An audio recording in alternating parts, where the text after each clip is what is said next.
Всем привет, вы на канале Twinkie Time, мы продолжаем проходить Coffee Talk. Я полагаю, сейчас день закончится, но Фрея еще как бы тут сидит. Ну, что? Неплохой был разговор, но я так и не услышала комментариев по поводу черновика. Я видела, как ты читаешь его время от времени. Ну, довольно неплохо. Серьезно? Это все? Я не редакторка. Ждешь от меня перечня заметок? Да. Серьезно? Ты, конечно, та еще загадка, но я здесь не первый раз. Так что я по твоему лицу заметила, что тебе далеко не все понравилось. У тебя же куча замечаний, так? Ты знай. Ладно, подловила. Но парочкой замечаний не ограничится. Мне придется честно все высказать. Глоть. Что ж, у нас впереди вся ночь. Вкладывай. Ладно. Давай с самого начала. Ага. Нам не скажут, да, что она об этом думает. Капучино, итальянское наслаждение. А почему нам не сказали, что она об этом думает? Здрасте, приехали. Ладно. Ладно, окей. Как бы обойдусь. 27 сентября. Боже, я как подумаю о том, что мне еще складывать кучу вещей, и мне плохо становится. Я просто переезжаю дважды подряд. Да. Исследование показало, большинство доступных книгоутоляющих препаратов небезопасно. Очерк. Хаген Рассен из «Грязи в князе». 27-летний актуарий найден обезглавленным в пижаме на собственной кровати. О, господи, что? Кто такой актуарий? Фрея. Еще что-нибудь? Пока нет. Закончу читать, закажу. Ладно, не буду отвлекать. Ничего себе. Что такое? О, Акви, я не ожидала, что мы увидимся так скоро. Привет, Фрея. Добрый вечер, Валерия. Добрый вечер. Как у вас дела? Все по-старому. Неплохо у вас. Неплохо у вас. Упс, я ведь уже спрашивала. Это тупо я. Чисто я, серьезно. Извините. Ничего. Миртл тут? Пока только я и Валерия. Ну, теперь еще ты. Мы договорились встретиться здесь? Вы договорились? Нет, ничего такого. Просто я думала, вдруг она сегодня снова придет. Она же давала тебе свою почту, разве нет? Ага. Почему бы тебе не написать и не позвать ее сюда? У меня всегда срабатывает, если мне хочется с кем-нибудь поговорить. Я не хотела показаться бестактной, вообще это не так уж и важно. Просто хотела обсудить вопросы, которые она и ее команда мне задали, в смысле, обсудить лично. Ладно, надо что-нибудь заказать. Не спешите, Акви. Я уже придумала. И мне, пожалуйста, чай с лимоном и корицей. Чай. О, это что? Мята. Лимон, корица. Готово. Хочешь, я тебе нарисую на нем сердечко? Хочешь? Хочешь нарисую? Я хочу... О, май гад. Сердечко на чай нельзя рисовать. Увы.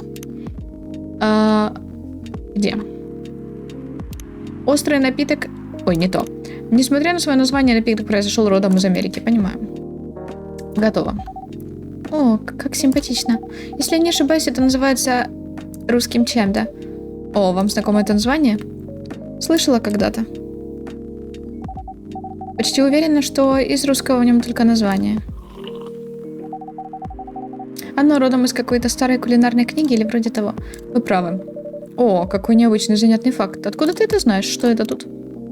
Кого это? Акви. Коротко обо мне.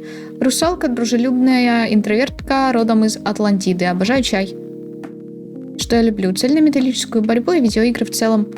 И видеоигры в целом. Бабулю. Понятно. Как я прожигаю свою жизнь? Перебралась в Сиэтл, чтобы осуществить свою мечту, помочь миру в развитии технологий.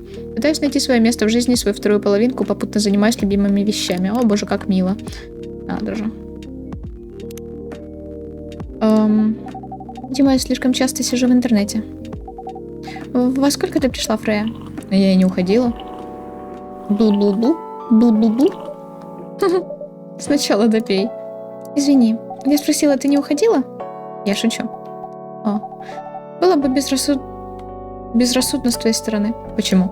Ой, нет. Я это не со зла. Просто нужно иногда делать перерывы. И вам тоже, Валерия. Не забывайте про отдых. Не забуду, спасибо. Спасибо за напоминание. Кстати, Аквия. Что? А ты откуда? Просто, судя по твоему акценту, ты не из Штата, верно? Ага. Я из океана. О, так ты подводная жительница? Родилась и выросла под водой. Почему ты перебралась сюда? Наверное, в погоне за американской мечтой. Семья твоя тоже здесь? Нет, только я. О, почему так? У нашего народа, особенно у женщин, проблемы с получением высшего образования. Я получила грант на обучение, вместе с тем и возможность переехать. Вообще я сомневалась, переезжать или нет, но меня подтолкнули родители. Как давно ты здесь? Почти 2 года. Часто твои родители сюда ездят? Никогда. Знаешь, как нам тяжело получить визу Соединенных Штатов. Сочувствую. Ничего, мы все равно общаемся. Мы созваниваемся по видеочату раз в неделю, а иногда чаще. У тебя есть братья или сестры? Конечно. Мы жители океана, моя семья, наверное, размером с весь Сиэтл. Ого, как много. Но у тебя и правда так много родных? Нет, конечно. Я всего лишь преувеличила. Но если брать в счет своих детей... всех детей и внуков моего деда, на сотни. Твою ж. А у тебя, Фрея? У тебя есть братья или сестры? Есть. Думаю, их поменьше, чем у тебя. У меня есть младший брат. Он младше меня на 4 года. Тоже живет в Сиэтле? Нет, он живет в Сан-Франциско, рядом с домом родителей. Я бунтарка, а он прилежный сын. Работает над какой-то высокотехнологичной штукой и присматривает за нашим отцом по выходным. Настоящий джентльмен, это точно. Раз уж на то пошло, как только закончу черновик, нужно будет к ним съездить. Определенно.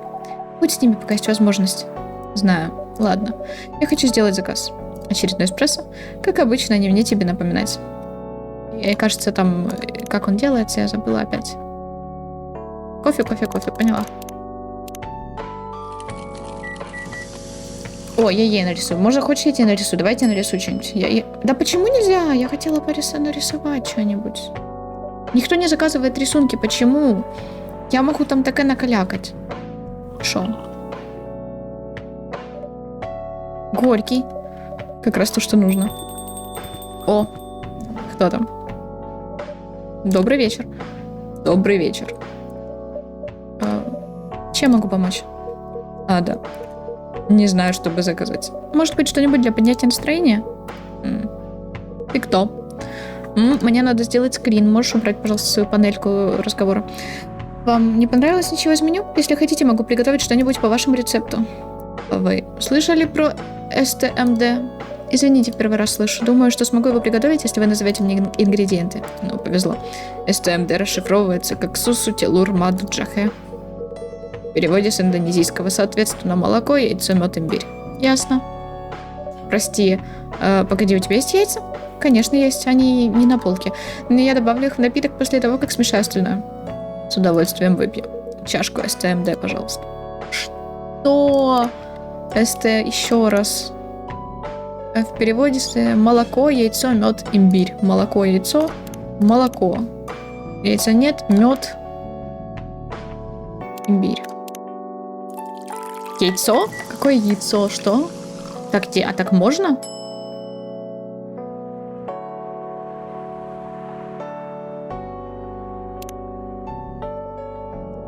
Ну-ка. У вас почти получилось. Прошу прощения, может, поделитесь? Думаю, дело в меде. Вам следовало добавить имбирь после молока. Да, ты серьезно?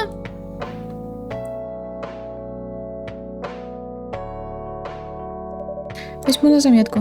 Впрочем, сильно не волнуйтесь. Я объездил Штаты, но не нашел ни одного места, где подают хорошее СТМД. Простите, девушки, могу у вас кое-что спросить? Конечно. Чем нынче увлекается молодежь вроде вас? В смысле? Вы, наверное, студентки? Нет, не студентки. Понятно.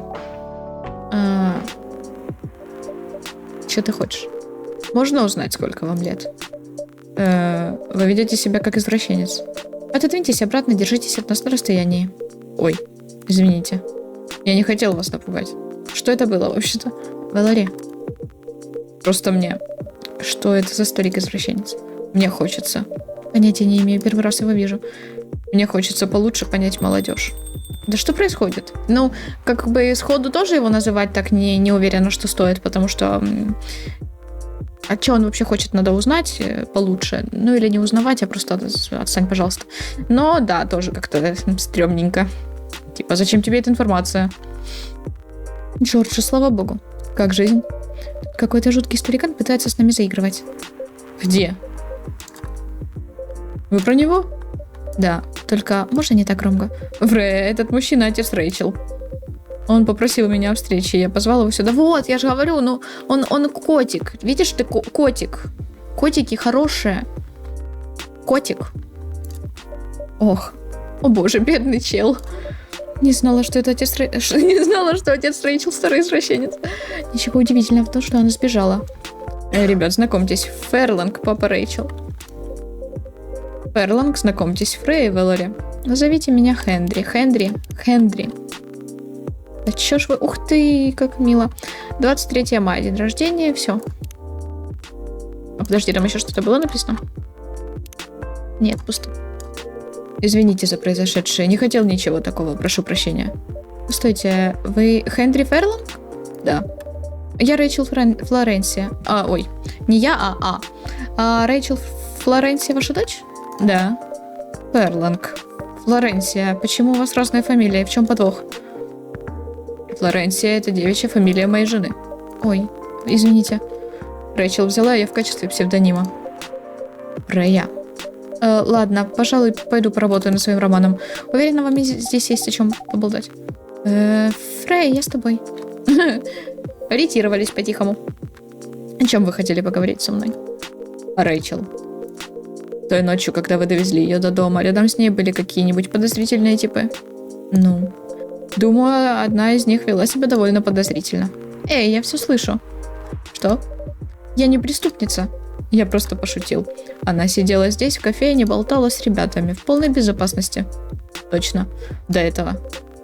Успокойтесь. Все в порядке. Просто у меня такое ощущение, что она от меня все дальше и дальше. Я уже не знаю, как с ней разговаривать. Даже не знаю, о чем бы поговорить. Не знаю, чем увлекается молодежь. О чем бы мы ни заводили беседу, все заканчивается ссорой. У меня 3 дочери. Мы постоянно ссоримся. Я уяснил одно. Нельзя постоянно их контролировать, но необходимо находиться рядом, когда вы будете им нужны. Ну, или можете просто их подкупить. Как-то раз я поссорился со своей старшей. Она неделю со мной не разговаривала. Я знаю, что она любит есть пиццу, так что я пошел в Рокко и купил ее любимую. Специально оставил пиццу на столе и стал ждать, пока она не клюнет на наживку, будто в засаде. Стоило ей взять кусок той чудесной пепперони, я, как ни в чем не бывало, взял другой и сел рядом с ней. Отношения между нами наладились благодаря пицце. Стоило нам доесть, и она сама разговорилась, так что не угомонить. А вдруг проблема в ее любимом занятии? Рэйчел любит петь и выступать на сцене. Я горжусь тем, чего она достигла в ее-то возрасте. Тем не менее, в индустрии развлечений нет места послаблениям. Нет лейблов, ни от СМИ, ни от фанатов. К тому же, не доверяю ее новому менеджеру. Рэйчел просто юная девушка. Что, если к ней будут приставать? Или заставят принимать наркотики? Что-то произошло? Ничего такого пока что. Просто я нутром чую. Вдруг у вас просто разыгралась паранойя? Не знаю, возможно. Валерий, мне нужно идти. Спасибо за напиток. Пока. Пока. Давай. Разве нельзя найти другого менеджера? Рэйчел уже есть 18, так что юридически она может подписывать контракты без согласия родителей. Я пытался уговорить ее бросить сцену, только каждый раз, когда я поднимал эту тему, все заканчивалось ссорой. Мы, родители, практически связаны по рукам. Мы можем лишь помогать нашим детям быть рядом, когда им нужны. Рано или поздно придется считаться с тем, что дети взрослеют, и, учитывая все, чему мы их научили, останется лишь надеяться, что они будут принимать верные решения. Но если она будет принимать неверные решения? Я могу навести справки по вашему менеджеру, если вам от этого станет легче. Сделайте одолжение. Ладно, как зовут? Хаген. Фамилия Рассер. Хаген Рассер. Ой, подожди, у меня такой есть? Хаген. Не вижу. Это не о нем упоминали в сегодняшней газете. В общем, если что-нибудь найдется, я дам вам знать. Погодите, нужно ответить. Мне только что позвонили, нужно идти. Я с удовольствием бы продолжил наш разговор. Давайте как-нибудь встретимся. Ага. У вас есть моя контактная информация. Звоните, если понадобится помощь. Погодите. Чел, ну ты типа попроще немножко. Попроще в плане не переживать попроще, а попроще, ну, она выбрала свой путь, она хочет быть певицей, все, типа, ну, не нужно ссориться с ней из-за того, что она хочет быть той, кем она хочет быть. Как-то так. Ну, звучит это, конечно, проще, чем на деле. Не волнуйтесь, думаю, все будет в порядке. Когда-то я сам был менеджером группы девушек. Я видел многое. Все было настолько плохо? Угу. Я изначально был против того, чтобы она выступала в поп-группе, но моя жена, мать Рэйчел, уговорила меня дать ей шанс. С того самого момента, как ее не стало, я перестал понимать, как общаться с Рэйчел. Она хочет заниматься своим, а я не знаю, что с этим делать. Что вы имеете в виду по своим? Хочет вести сольную карьеру певицы и модели. Это совсем другое, нежели участие в поп-коллективе. Я знаком с этой стороной шоу-бизнеса. Но с тех времен многое должно было измениться, верно? Даже если так, вряд ли к лучшему. Она справилась с карьерой айдола. Еще и отучилась, даже сольную карьеру начала. Кажется, она может за себя постоять. Вы так не считаете? Она еще не готова. Я не хочу, чтобы ей причинили вред. Вокруг много плохих людей. Каждый хочет извлечь из нее выгоду. Вы ее отец. Я понимаю, что вы волнуетесь. Тем не менее, не стоит ей мешать осуществлять мечты. Я просто хочу сделать ей как лучше. Вот только лучше ли? Мне кажется, она рождена для сцены. Но она всего лишь юная девушка, моя дочка. Серьезно? Это и есть ваш аргумент? Я совсем не это хотел сказать. Неважно, девушка или нет, если продолжится в том же духе, сделайте только хуже. С вашими-то знаниями вы могли бы помочь ей. Когда-то я была такой же упрямой девчонкой, думаю, я могу дать вам парочку советов по обращению с подростками-бунтарками. Я бы с удовольствием их выслушал. Ничего, если я здесь еще побуду. Сидите сколько угодно. Окей, вы там выслушали, да, все дела? Опа. Чокоби Милк. Сладкий, сытный, полезный, шоколадный. Сладкий, сытный, полезный, шоколадный. Так и запишем. Ну, блин. Мне интереснее всего, и, блин, серьезно, интереснее всего, какая из историй. Даже не знаю. Наверное, мне интересна история вампирчика и оборотня. Их дружба, или я не знаю, что там у них происходит, дружба, да. И история суккубши и эльфа, да, которая из-за родителей, ну, вот это вот стандартная такая, да, фигня. Я бы сказала, заезженная немножко, но, тем не менее, мне интересно, чем у них это закончится. Пока что для меня это самое интересное, вот. И есть ли у вас какие-то свои фавориты в историях? Представители оборотней требуют от властей более доступное гневоутоляющее. Салахский врач арестован за эксперименты по клонированию детей. На восточном побережье размещен военный персонал с целью остановить наводнение иммигрантов из Атлантики. Понедельник, 28 сентября, к слову. Вы уверены, что так будет нормально? Да. В смысле, возникнут серьезные проблемы с реализацией, зато в сюжете появится изюминка. Сюжет с изюминкой не всегда хороший сюжет. Идея замечательная, но развивать ее надо осторожно и изящно. Я в курсе. О, привет. Гала. Добрый вечер. Добрый вечер, Гала. Я вам помешал? Кажется, вы здесь рьяно что-то обсуждали. Ничего такого. Мы обсуждаем мой роман. Валари мне помогает. Похоже на серьезный разговор. Какие планы на ночь? Думаю, просто посидеть здесь, расслабиться. Не обращайте на меня внимания. Об этом не беспокойтесь. Впрочем, Валари, мне придется потревожить тебя на секунду. Угу. Можно мне чашечку... Ты же помнишь рецепт моего лекарства? Конечно. Хотите попробовать еще раз? В прошлый раз получилось не совсем то, что надо. Не забывай, чай и имбирь. Последний ингредиент придется выбирать среди двух оставшихся. Ладно. Чай и имбирь. Я поняла, что чай и имбирь, но я не гребу, какой ингредиент тебе нужен еще. Чай, имбирь. Что еще тебе надо от меня? Лимон, мед, корица. Я хрен знает. Молоко. Мяты может добавить ему. Я не знаю, что он от меня хочет. Я не знаю. Я не знаю. Типа... Давай попробуем еще раз. Чай. Имбирь. Корица. Какой ингредиент? Я грибов? Масала.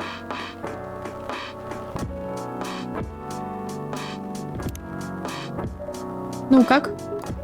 Что скажете? Не, совсем не то, о чем я просил. Совсем не то. Прошу прощения. Да я не грибу, подожди, в смысле?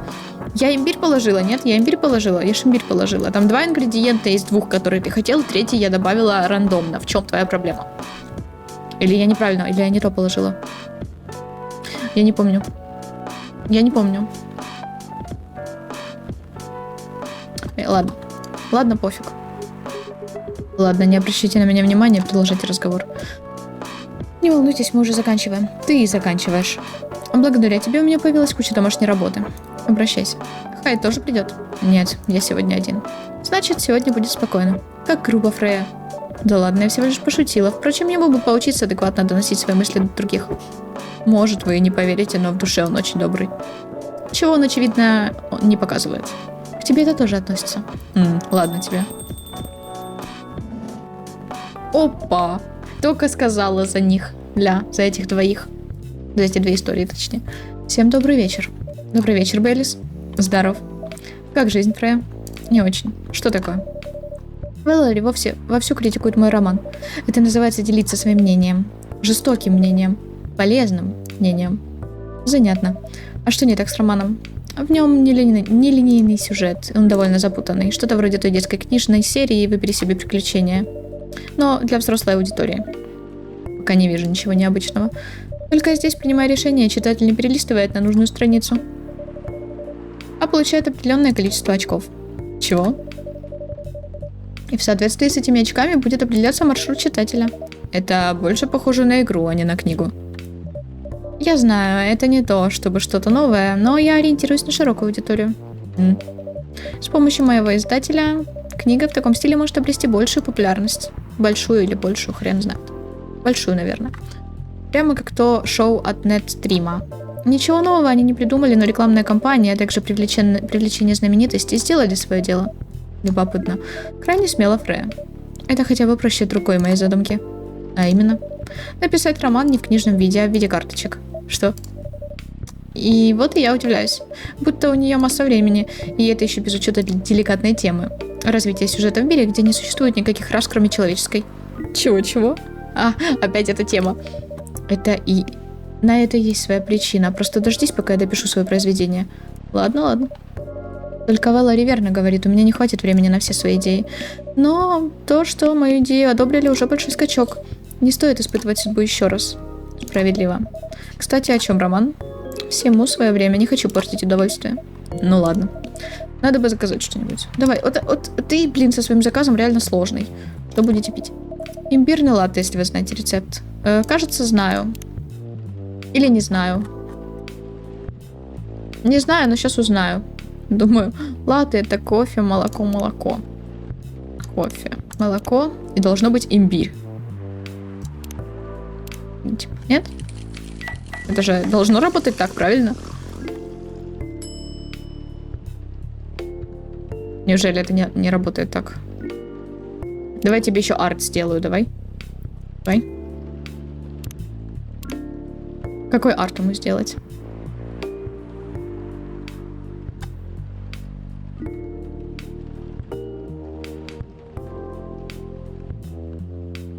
Вот, сердечко.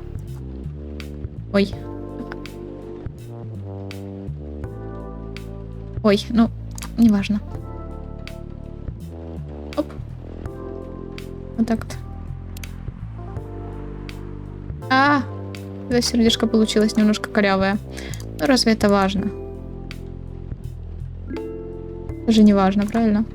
Корявое и корявое, ну подумаешь, с кем не бывает. Это просто... Это не сердечко, это я не знаю, это просто...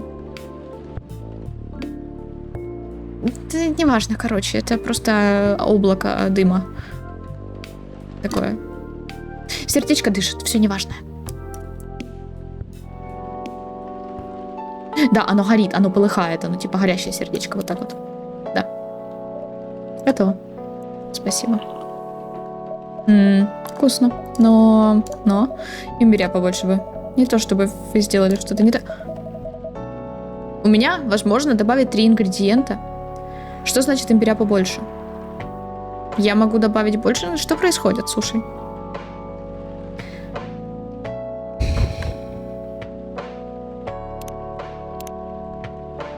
Я могу добавить только 3 ингредиента. О чем вы говорите мне? В чем дело? О чем речь вообще? Что происходит? Кстати, мы не прочитали вечернюю молву. Опа, даже 2. Мы 2 не прочитали. Слушайте, давайте прочитаем. И, возможно, на этом закончим. Поэтому, если вдруг вам не интересно слушать это вот, то можете, в принципе, заканчивать или промотать наконец и убедиться, что мы закончили. Так, Отель в стиле киберпанк от Фрей. Обслуживание номер 512. Заказ поступил примерно в 22:30. Я болтался без дела, другими словами, ждал заказов. Мне было велено доставить бутылку вина и пару презервативов в ранее упомянутый номер. Да, время от времени бывает и такое, поэтому мы всегда держим под рукой всевозможные полезные мелочи. Администратор выдал мне все нужное и отправил номер. Уже через пару секунд я стал в вестибюле и ждал свой лифт. В какой-то момент к лифту подошел один из постояльцев, нажал на кнопку вызова и обратил ко мне взгляд, полный интереса и изумления. Я ответил стандартной улыбкой персонала отеля, на что он улыбнулся мне в ответ. Мы вместе вошли в лифт, и он нажал кнопку 3-го этажа. Поначалу все было нормально, но тут постоялец достал из своего кармана телефон, начал снимать меня на камеру. Опять 25 пронеслось у меня в голове. Я никак не отреагировал на его выходку, точнее, мне нельзя на такое реагировать. Такая вот работа. Дзынь. Мы поднялись на 3-й этаж, гость вышел из лифта, не переставая снимать на свой долбанный телефон. Дверь закрылась, через несколько секунд я поднялся на 5-й этаж. Я вышел из лифта, направился в сторону номера 512. Встав перед номером, позвонил в дверь, чтобы оповестить постояльцев о своем прибытии. «Пришел», — донесся женский голос откуда-то изнутри. Дверь открылась. «Дорогой, погляди, они и вправду посылают на обслуживание роботов», — крикнула вглубь номера женщина. Как клево. Я готов биться об заклад, что парню было плевать на меня. Ему было интересно лишь задница его пассии, с которой он планировал воспользоваться всем, что заказал. О боже. «С ним же можно сфоткаться, да?» — поинтересовалась девушка слегка тошнотворным, приторно-сладким голоском. «Конечно, малыш. Погоди, ты уверен, что стоять с роботом в обнимку безопасно?» «Ого, похоже, парень не умеет думать не только тем, что... Похоже, парень умеет думать не только тем, что у него между ног». «Да брось ты, что может случиться? Я слышала, у них даже есть роботы для занятия любовью. Я уверена, что от простых овец ничего не будет». «Но я-то совершенно другая модель. Что дальше, к терминатору обниматься полезешь?» — негодовал я про себя. Улыбочку, 3, 2, 1, вспышка. «Какой милаха. Правда, я надеялась на чуть более человечный вид. Может, технологии пока просто не дошли до такого уровня?» — сказала так, то даже смысл фразы «смотри, но не трогай» понять не в силах. «Малыш, может, не надо больше? У робота явно еще есть дела. Просто возьми заказ, дай ему вернуться к работе». Они забрали свой заказ и закрыли дверь. «Ох уж эти люди, как они вообще умудрились до сих пор не вымереть?» — спросила я себя, возвращаясь обратно на пост. Ладно, давайте следующую. Я не буду комментировать, наверное. Ок. Не знаю, этот рассказ был менее странный, чем все остальные, допустим. Однажды в общественном транспорте, опять же от Фатимы. Солнце освещает местные улочки, а жаркий воздух наполнен влагой. В Джакарте редко бывает другая погода. Я еду по своим делам в доверху забитом автобусе, ни кондиционер включить, ни хотя бы проветриться нормально. И в поисках способов отвлечься от духоты вспоминаю про недавнее купленное исчезновение слона Муруки Хараками. Несмотря на ужасные условия, думаю, что могло быть и хуже. В отличие от большинства, мне повезло стоять у входной двери, облокотившись о спинку сиденья. По крайней мере, здесь есть чем дышать и на что опереться, не занимая при этом руки. Как я уже сказала, автобус набит битком. Естественно, мне приходится периодически поглядывать на свои вещи, на людей вокруг, чтобы потом не обнаружить внезапную пропажу бумажника или еще чего-нибудь важного. И вот, когда я в очередной раз решаю пробежаться глазами по салону, мое внимание приковывает она. Сложно сказать, почему именно она. На вид вполне обычная девушка, я бы даже назвал ее идеальным примером той самой, мимо какого вы проходите каждый день и о ком тут же забываете, стоит вам переключить внимание на что-нибудь более интересное. Она невозмутимо стоит у входной двери на другом конце автобуса, ни на что, ни на кого не опираясь, не держась даже за кишащий бактериями верхний поручень. Хотя, по правде сказать, она до него, наверное, и не достанет. Она стоит прямо и жестко, будто дерево, пустившее свои корни глубоко в почву, а выглядит словно Венера Милосская, которую молча принесли, оставили посреди автобуса, и так хорошо она вписалась в окружение, что никто ее даже не заметил. У нее в ушах обычные проводные наушники, ее прекрасное лицо украшает едва заметная улыбка. Время от времени она то закрывает глаза, словно смакуя отдельные композиции, предназначенные только для нее, то бегает взглядом по салону автобуса. Только не из осторожности, не в поисках кого-то конкретного, а просто так. В голове пробегает мысль: может быть, я встретил любовь всей своей жизни? Ну ладно. Мне знакомо это чувство. Стоит какой-нибудь девушке привлечь мой интерес, и я, будучи безнадежным романтиком, начинаю представлять, как подхожу к ней, как мы знакомимся, начинаем встречаться, как между нами вспыхивает искра, и как в один прекрасный момент мы женимся, заводим детей, а затем в крепком браке встречаем старость. Ну, чел немножко замечтался, так сказать. Подобных особ я называю таинственными красотками. Это не значит, что девушке достаточно лишь быть привлекательной, чтобы погрузить меня в мир грез. Вовсе нет, я не настолько ветреный. Она должна быть особенной, ну или, по крайней мере, мне должно казаться, что она особенная. Только думаю, что витание в облаках при виде очередной таинственной красотки не очень полезно для моего здоровья. Подобная привычка, очевидно, пагубно сказывается на психике и, конечно же, на сердце, так как постоянно побуждает строить всевозможные безосновательные ожидания. Черт.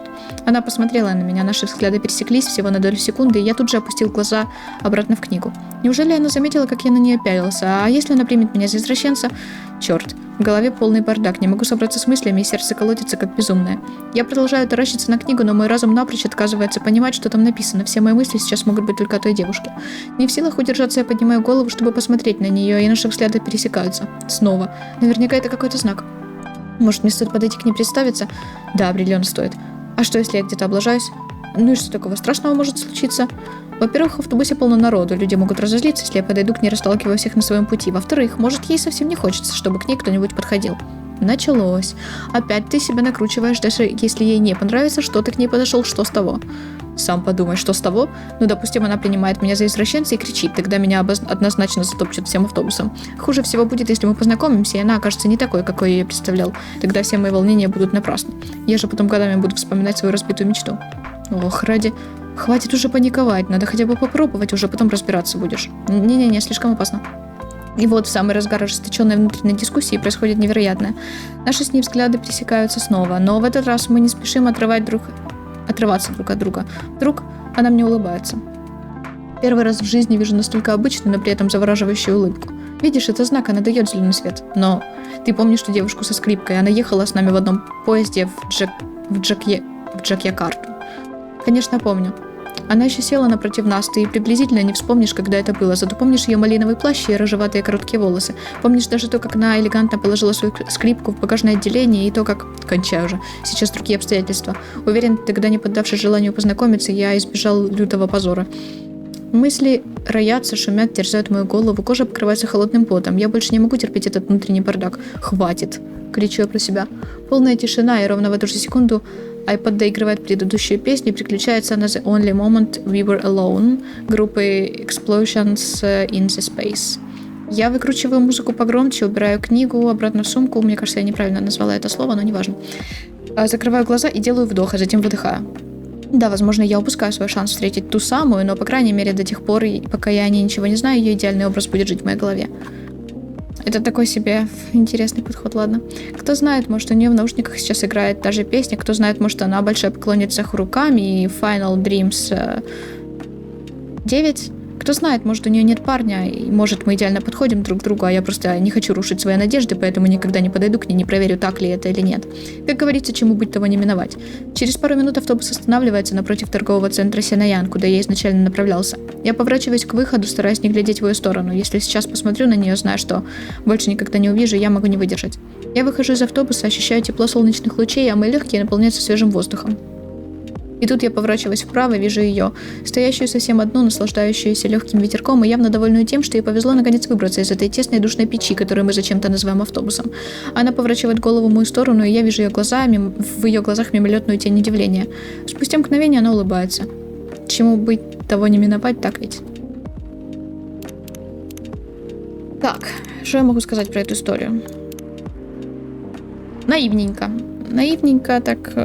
плюс-минус романтичненько, я бы сказала, немножко как-то даже... Ну, не то чтобы... Не думаю, что жизненно. По крайней мере, для меня. Ну, я не знаю, правда. Ну, прикольненькая история, хорошо написана, как-то так. Ладно, давайте на этом закончим. Получается, продолжим в следующих сериях. Спасибо вам, девчата, за просмотры. Не забудьте подписаться на канал, на Инстаграм, на Твич, также ставьте лайки, оставляйте комментарии и кликайте на колокольчик. Всем отличного настроения и до встречи в следующих видео.